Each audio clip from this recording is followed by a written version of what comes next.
What's up, everybody? I'm John Middlekauff. You know what I need you to do. Subscribe to our YouTube channel. We got content for days reacting to every NFL game all the time, every single day. Subscribe, like the videos. Let's go.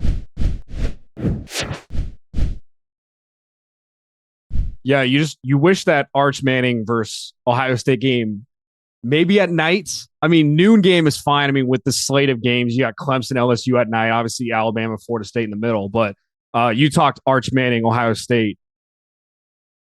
Expectations going in. I mean, I think there's more question marks on Ohio State versus Texas. I would say heading in that I feel more comfortable, even though Texas is an underdog in that game. But your thoughts on Arch Manning, Ohio State? Because, I mean, I guess they're an underdog because they're on the road and Arch Manning. But then you look at Ohio State, it's like you got two new coordinators. Like, what will Matt Patricia look like with they lost 8 guys defensively? And then on offense, you got a new quarterback who they've said a lot of good things about him. The last recruited quarterback that Nick Saban recruited before he left, and he transfers over to Ohio State, sits a year. And the battle was kind of closer with Keenholz, but I don't know if that's something that Ryan Day, anticipated before the season, just kind of keep it competitive for fall camp.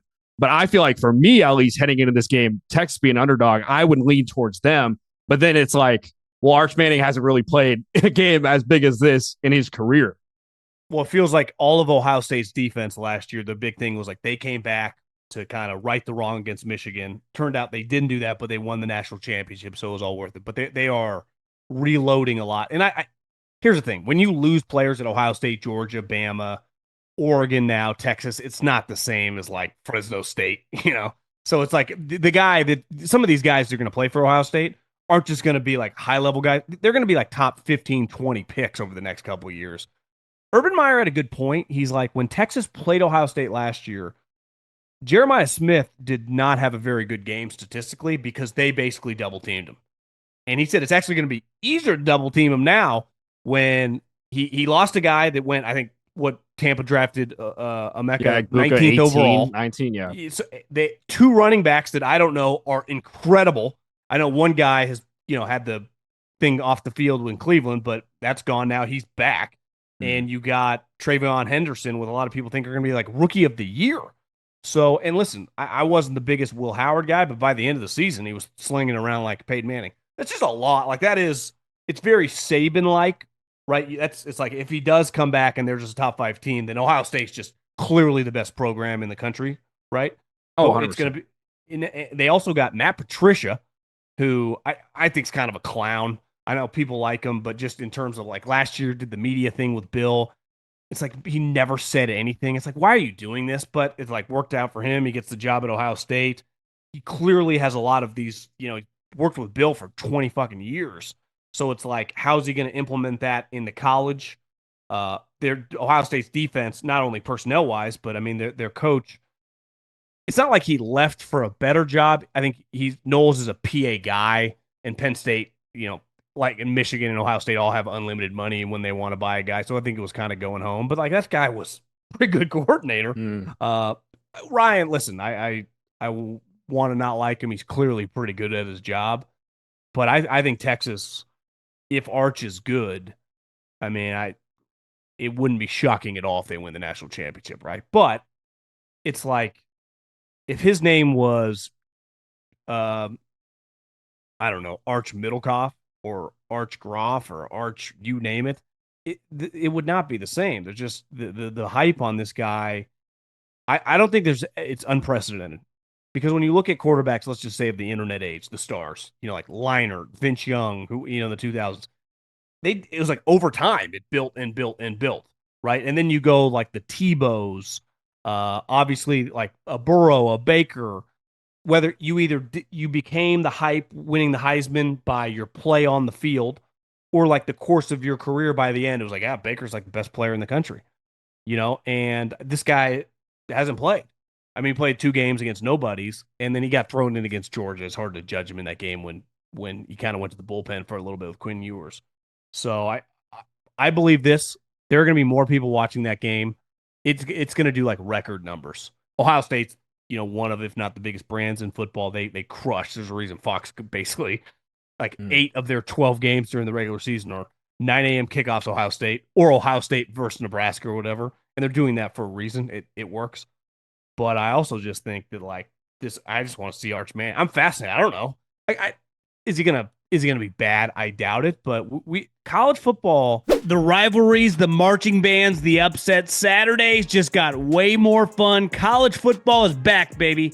Think you know the game? Put your college football knowledge to the test with DraftKings Sportsbook and turn your picks into big payouts. Live betting during the game, rivalry week odds boosts, and so much more. DraftKings Sportsbook has you covered. Here's the thing. There is no bigger game than Saturday morning. Texas, Ohio State. I understand Arch has never started a big game. Played a couple last year, but never anything like this. Ohio State lost a ton of guys to the draft. I think this Texas team, if Arch lives up to the hype, poised to win an Natty, I'm taking Texas. I know it's at the shoe. I know it's a tough environment. I just think, as Earl Woods used to tell Tiger Woods, let the legend grow. That's what I would tell Arch Manning. Go win this game, cover that spread, money line, let the legend grow. And here's something special for first-timers, new customers. Bet just $5 and get 300 in bonus bets instantly. Download the DraftKings Sportsbook app. Use the code John. That's code John for new customers to get 300 in bonus bets instantly when you bet just $5. In partnership with DraftKings Sportsbook, the crown is yours.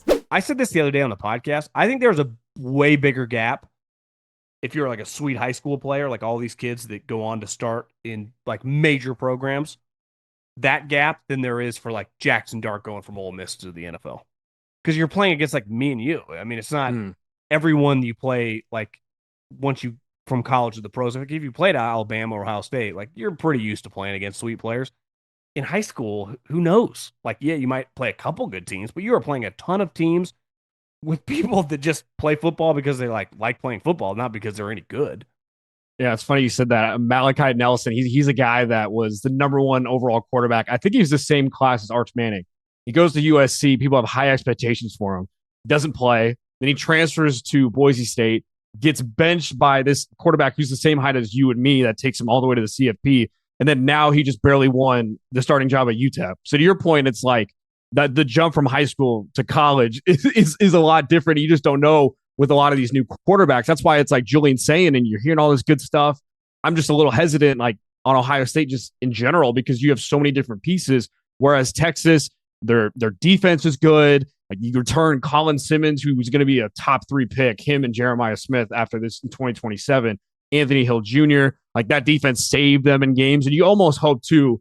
You're kind of if you're Steve Sarkisian and Ewers is gone, and you finally have the opportunity with Arch, you almost kind of feel relieved that the locker room kind of almost feels relief that okay, finally, like we don't have to sit during Georgia games and see Ewers kind of just squiver and look nervous the entire game and throw these interceptions and bad plays and have Arch Manning just kind of sit there. Now it's kind of like Steve's like, all right, well, now I can play Arch Manning. The fan base is behind me. It just feels like the movement of the locker room. It just feels like this is the year for them to kind of just take that next jump. They went to the semifinals with Quinn Ewers last year. I mean, they should have won that game in a row. I mean, the year before they lost to Washington. Yeah, he throws that pick 6 to Jack Sawyer. They score that drive. What happens in that game? Like that defense saved them against Ohio State. So, is it one of your boys on the staff there? Yeah. So my receiver coach in high school coaches receivers at Texas.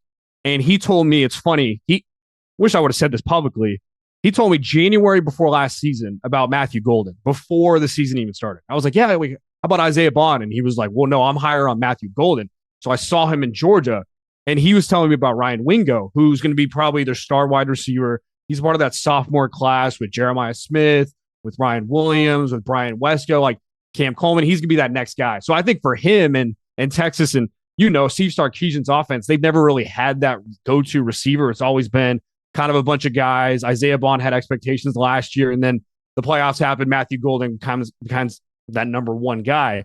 If he becomes that number 1 guy for this offense, and then you got C.J. Baxter and Tay Wisner, who are these 2 running backs, they could have run the ball at all last year. So for me, it's like I look at Texas. Yeah, Arch Manning could be a concern at Ohio State, but if they could run the ball, it's like all these other supporting casts can continue to be elite. The expectations that people have set on this program, I just think Arch won't have to do as much, but the expectations placed on him he might have to do Heisman, win the Natty. You know what I mean? Like, Yeah.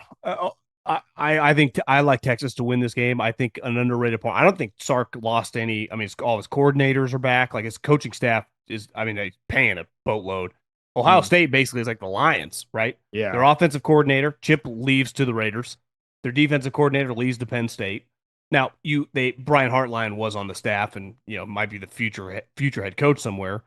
But like I mean, Chip Kelly, like, I mean, he's been an offensive coordinator for decades, and Patricia's never coached in the college. So just a I think little Ohio fun. State just has more question marks. Yeah, just a little fun stat for you. I saw this the other day. In the last 20 years, when a quarterback makes their first start against the number one team in the country, 0-18. 0-18. So How often though is it like the number one team in the country is on the playing road? a Yeah, top team? that is true. That is true.